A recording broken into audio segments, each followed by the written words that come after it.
আসসালামু আলাইকুম রহমতুল্লাহি ওবরকাতুহু। সম্মানিত দর্শক, রাষ্ট্র ক্ষমতা লাভ, সিংহাসনে আরোহণ, রাজা হিসেবে রাষ্ট্র পরিচালনা, প্রজাদের ভালোবাসা পাওয়া, প্রজাদের কল্যাণ সাধন করা, প্রজাদের হৃদয়ে তা কিংবা তাদের মানসপটে কিংবা মস্তিষ্কে দীর্ঘ সময় ধরে ভালোবাসায় জাগরুক থাকা, এটি একটি সৌভাগ্যের বিষয়। গ্রহ, নক্ষত্র, মানুষের আশা আকাঙ্ক্ষা, চিন্তা চেতনা, জনগণের সার্বিক চরিত্র এবং শাসকের ব্যক্তিগত চরিত্র সবকিছুর মূলে যে গ্রহ নক্ষত্রের একটা লীলা খেলা আছে, এটা আদিকাল থেকে আজ অবধি পৃথিবীর সব জায়গাতে এটা সর্বজন স্বীকৃত। যারা গোঁড়া মুসলিম, তাদের একটা বিরাট অংশ জ্যোতির্বিজ্ঞান বিশ্বাস করে না। তারা মনে করে সবকিছু আল্লাহর হুকুমে হয়, ভালো মন্দ সবকিছু। এটা এক অর্থে ঠিক আছে, কিন্তু তাহলে পৃথিবীতে এত অন্যায় কেন, অবিচার কেন, জুলুম কেন, ঝড় বৃষ্টি বন্যা কেন, এত অপমৃত্যু কেন, এত যুদ্ধ কেন? এর প্রতিটি বিষয় দার্শনিকভাবে যদি আপনি চিন্তা করতে পারেন, তাহলে আপনার ঈমান বৃদ্ধি পাবে। আর যদি আপনি চিন্তা করতে না পারেন, আপনি একজন অন্ধ ধর্মবিশ্বাসী হবেন অথবা ঈমান হারা হয়ে পড়বেন, বলবেন দেয়ার ইজ নো গড। এই জন্য সকল ধর্মেই জ্যোতির্বিজ্ঞান চর্চা, তারপর ভূগোল চর্চা, বিজ্ঞান চর্চা, অঙ্ক চর্চা, এটা ছিল অপরিহার্য। তো সেই দিক থেকে একজন শাসক বা একটি রাজনৈতিক দল বা একটি গোষ্ঠী যখন রাজকর্ম শুরু করে, তখন প্রকৃতিতে কতগুলো লক্ষণ ভেসে ওঠে। কেন, কি কারণে ওঠে, সেই বিষয়গুলো নিয়ে আলোচনা করব। তো এই যে গ্রহ নক্ষত্রের বৃহস্পতির যে নড়াচড়া, রাজার সৌভাগ্য প্রজাদের দুর্ভাগ্য, প্রজাদের সৌভাগ্য রাজার সৌভাগ্য, বা প্রজাদের সৌভাগ্য রাজার দুর্ভাগ্য, এই বিষয়গুলো কিভাবে হয়, এই বিষয়গুলো নিয়ে আলোচনা করব। তার আগে এক কথায় বলে নেই, এবার যে বিএনপি ক্ষমতায় এলো, এই ক্ষমতায় আসাটা অ্যাবসলিউটলি একটি আসমানি ফয়সালা ছিল। কিন্তু কেন জানি বা কী কারণে জানো, এই আসমানি ফয়সালাটি বিএনপির জন্য বুমেরাং হতে চলেছে। অবস্থা দৃষ্টে মনে হচ্ছে বিএনপি ইতিহাসের জঘন্যতম যে দুর্ভাগ্য, সেই দুর্ভাগ্যের কবলে পড়েছে। ডানে গেলে বিপদ, বামে গেলে বিপদ।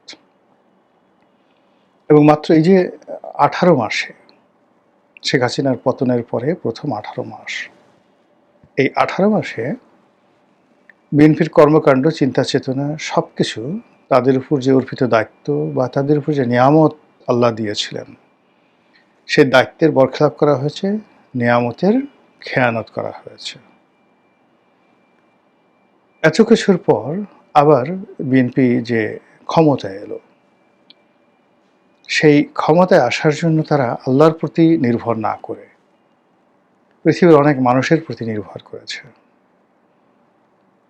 তারপর তারা এমন অনেক কাজ করেছে, গোপনে প্রকাশ্যে এমন অনেক কথা বলেছে এবং অনেক বিষয়ে বিশ্বাস স্থাপন করেছে, যেটি তাদের একেবারে দরকার ছিল না। ফলে মাত্র 1.5 মাসের মধ্যে, 45 দিনের মধ্যে সরকারের সামনে যে সমস্যাগুলো এসেছে, এই সময়ের মধ্যে যে জনরোষ তৈরি হয়েছে, এই সময়ের মধ্যে যে বিরক্তি তৈরি হয়েছে, আর এর সময়ের মধ্যে সরকারের একজন কর্মকর্তা, কর্মচারী, কর্তা ব্যক্তি জনগণের মধ্যে শ্রদ্ধা, ভালোবাসা কিংবা নির্ভরতার বিমূর্ত প্রতীক রূপে আবির্ভূত হননি।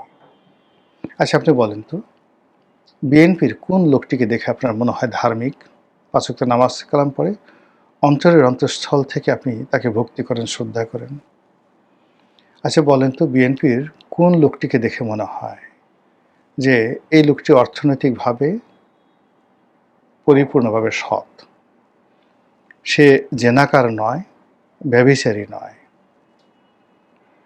তারপর অন্যের হক নষ্ট করে না, নিজে পরিশ্রম করে ২ পয়সা উপার্জন করে এবং সেই পয়সা দিয়ে খাওয়া-দাওয়া করে, ডাল হোক, ভাত হোক সেটা। বিএনপির কয়জনের ব্যাপারে আপনি সেই সাক্ষ্য দিতে পারবেন? আবার যদি বলা হয় যে আচ্ছা বলেন তো, বিএনপির কে চাঁদাবাজি করেছে, কে মাস্তানি করেছে, কে অন্যের হক নষ্ট করেছে, কে রাষ্ট্রের হক নষ্ট করেছে, কে কে চোখে মুখে মিথ্যা কথা বলে, আর কে অভিনয় করে, মুনাফিকি করে? আপনি দেখেন তো কয়জনের নাম বলতে পারেন বা কয়জনকে দেখেন? তাহলে বুঝতে পারবেন যে কেন আল্লাহর দেয়া একটি নিয়ামত, আল্লাহর দেয়া একটি সুযোগ, সেটি একটি রাজনৈতিক দলের জন্য দুর্ভাগ্য, দুর্ভোগ এবং দুর্দশায় পরিণত হয়ে গেল। ধরুন বিএনপি ক্ষমতায় এলো, আসার সঙ্গে সঙ্গেই শুরু হয়ে গেল ইরান এবং ইসরায়েল যুদ্ধ, ইরান এবং আমেরিকা যুদ্ধ। এবং এই যুদ্ধে বাংলাদেশে আসলে কোনো অবস্থাতেই নেতিবাচক কোনো কিছু হওয়ার সম্ভাবনা ছিল না। পেট্রোলের পর্যাপ্ত মজুদ আছে, ডিজেলের পর্যাপ্ত মজুদ আছে, অকটেন প্রয়োজনের চেয়ে বেশি আছে। কিন্তু তারপরেও কেন মানুষের বিশ্বাস সরকার অর্জন করতে পারছে না? সরকার যা কিছু বলছে কেউ বিশ্বাস করছে না, কেউ আস্থা স্থাপন করতে পারছে না। যে যার মতো এতটা বিশৃঙ্খল পরিবেশ তৈরি করছে যে বাংলাদেশের সমস্ত পেট্রোল পাম্পগুলোতে মানুষ মৌমাছির মতো ঘুরছে এবং সরকার যত চিৎকার করছে, চেঁচামেচি করছে, ভয় দেখাচ্ছে, শাস্তি দিচ্ছে, মোবাইল কোর্ট পরিচালনা করছে এবং তাদের তাবেদার মিডিয়া দিয়ে একের পর এক উপর্যুপরি প্রচার প্রপাগান্ডা চালাচ্ছে, কিন্তু পরিস্থিতির উন্নয়ন হচ্ছে না, অথচ এটা কোনো সমস্যা নয়। দ্বিতীয়ত, এই ধরনের যুদ্ধ অতীতে যখন হয়েছে, উন্নত বিশ্বে বা দ্বিতীয় বিশ্বে যখন এই ধরনের সমস্যা হয়, তৃতীয় বিশ্বের চাহিদা বেড়ে যায়। আপনি ধরুন এই যে গত মাসে $4.25 বিলিয়ন, মানে মার্চ মাসে $4.25 বিলিয়ন বিদেশ থেকে রেমিটেন্স এসছে, যেটা আমাদের বাংলাদেশের ইতিহাসে কোনোদিন হয়নি। কেন হলো বলেন তো? এই যুদ্ধের সময় ওই দেশে যারা টুকটাক ব্যবসা বাণিজ্য করতো, ব্যাংকে টাকা পয়সা রেখেছিল, তারা মনে করেছিল যে শেষ, টাকাগুলো তারা এনক্যাশ করে বাংলাদেশে পাঠিয়ে দিয়েছে। এটা হলো প্রথম কাজ। ২ নম্বর হলো এই যুদ্ধের ফলে আমাদের যে প্রবাসী শ্রমিক ভাই যারা ওখানে আছেন, তাদের আয় রোজগার বেড়ে গেছে, কাজকর্ম বেড়ে গেছে। মালিকরা যারা ওখানে সেই কফিল, তারা সব কিছু খুব দ্রুত গুছিয়ে আনতে চাচ্ছে। পালাতে হতে পারে, যে কোনো জিনিস করতে পারে, কেয়ামত হয়ে যেতে পারে। এজন্য মানে কোনো কার্পণ্য করছে না কোনো কাজে। বাবা তুমি এই কাজটা শেষ করে দাও, বা এই কাজটা শেষ করো, এই প্রোডাকশনটা শেষ করো, দরকার হলে ১০০ সেই রিয়াল বেশি নাও। এইভাবে কিন্তু তাদের আয় রোজগার বেড়ে যাচ্ছে। আমেরিকার সঙ্গে আমাদের যে বাণিজ্য এই সময়টাতে, সেটাও বেড়ে যাবে। মধ্যপ্রাচ্যে সব কিছু বেড়ে যাবে। কিন্তু তারপর কেন অর্থনৈতিক সংকট থাকবে? তারপর কেন সরকারের যে ব্যবসা বাণিজ্য থেকে শুরু করে সব জায়গাতে গরমিল দেখা দেবে? এটা তো দেখা দেওয়ার কথা নয়। যখন ইরানে ইরাক যুদ্ধ হয়েছিল দীর্ঘকালীন, আমাদের কি কোনো সমস্যা হয়েছিল? যখন ইরাক কুয়েত যুদ্ধ হলো, তখনও তো আমাদের কোনো সমস্যা হয়নি। বেশ কিছু শ্রমিক ভাইয়েরা সেখান থেকে চলে এসেছিল। কয়দিন পরে যে কয়জন চলে এসেছিল তার কয়েক গুণ আবার আমরা পাঠিয়েছিলাম। কুয়েত থেকে লোক এসেছে, ইরাক থেকে লোক এসেছে, লিবিয়া থেকে লোক এসেছে। কিন্তু পরবর্তীতে দেখা গেল যে কজন ফেরত এসছে তার ১০ গুণ আমরা সেখানে আবার পাঠিয়ে দিয়েছি। এই যুদ্ধ যে পরিণতিটি ডেকে নিয়ে আসছে, সেখানে সংযুক্ত আরব আমিরাতে এখন আমাদের প্রায় ১০ লাখ লোক আছে। এটা যদি অবকাঠামোর উন্নয়ন তাদের করতে হয়, বাংলাদেশ থেকে আরও ১০ থেকে ২০ লাখ লোক নিতে হবে। কাতারে নিতে হবে লোক, সৌদি আরবে লোক নিতে হবে, এবং ইরানে একটা বিরাট সংখ্যক শ্রমশক্তি, যেটা ৮০-র দশকে ছিল, ৯০-র দশকেও ছিল। এভাবে অন্তত ইরানে ২০ লাখ লোকের কর্মসংস্থান তৈরি হবে। কিন্তু সেটা না হয়ে এখন এই সমাজে কেন এত বিশৃঙ্খলা? এটা হলো প্রশ্ন। আমার কাছে যেটা মনে হচ্ছে যে সরকারের দুর্ভোগ এবং দুর্দশার যে মূল কারণ হলো সরকারের বেশিরভাগ কর্তা ব্যক্তি তারা আল্লাহকে ভুলে গেছেন।